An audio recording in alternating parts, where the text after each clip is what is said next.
concerned about the safety of their kids, but when it comes to trick-or-treating, have you ever considered eye safety? Mike Davis visited Nevada eye physicians to get some helpful tips.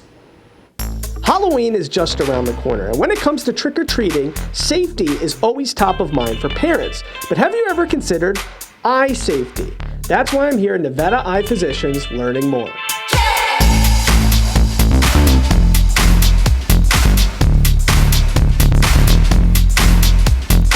All right, so now I'm here with two great people. We got Addie, we got Dr. Warner with Nevada Eye Physicians. Thanks so much for being with us, doctor. You know, during this time of year, during Halloween, the fall, autumn, parents are always concerned about safety, especially when it comes to trick-or-treating. But we're here to talk about eye safety today when it comes to trick-or-treating. What's the big advice you have for all parents at home? You really want to consider what kind of costume you're getting for your kids. So at the beginning of deciding what they want to dress up as, the costume selection is really important. Making sure it's a light colored costume, nothing too dark. If it is dark, having more reflecting tape, glow sticks, lots of lights on the costume if possible.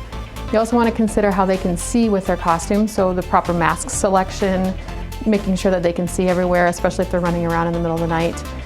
You also want to consider sharp objects. If they're going to be carrying a sword, they could injure themselves or other children that they're with. All that really is the basis for selecting a good Halloween costume. Okay, so doctor, let's take a deeper dive into some of the accessories that we do see when it comes to trick-or-treating. Things like this that Addie's showing, makeup, eye contacts. What are the problems with those things?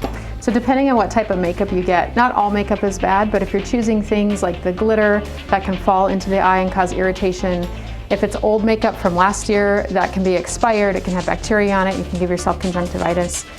Another big issue we see is people with colored contact lenses. Typically they're not purchased from an eye care facility, it's online, they don't have the right instructions on how to use them, and you can end up with a really bad infection where you permanently lose your vision. Okay, see, that's not good. Now what about stuff like this? Sharp objects, that always scares me, stuff like that. What should we do to avoid any issues that can occur with that? So I would recommend foam swords, foam pitchforks, things that are not solid, because kids are excited for Halloween, they're getting sugar, they're going to be running around. You don't want someone to accidentally poke another child's eye out or cause an injury that causes permanent vision loss. Now, of course, doctor, we have to talk about masks when it comes to Halloween. What should we be doing mask-wise and what should we not be doing mask-wise? So we should not be getting masks like yours with the really small eye holes because it's really cutting down on your peripheral vision.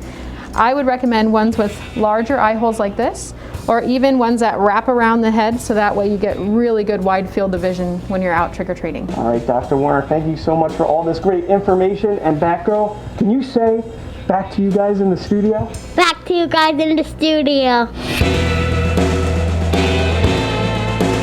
Yeah, I think we need to hire her, Alyssa. She really did a good job. She did. Yeah, all right, and Mike.